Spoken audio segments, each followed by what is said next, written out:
Okay, this is a really cool, well over 100-year-old 15-inch 3-jaw, and it's really cool. It threads right on where that thing is.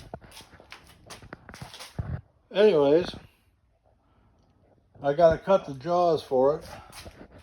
All the major work is done.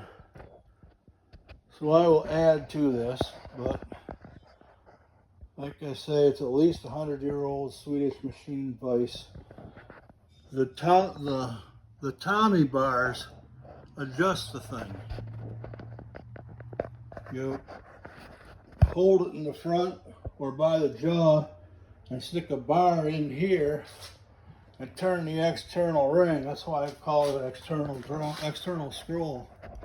That's what I call it anyways. But it needs to be right there. Anyways, it will be.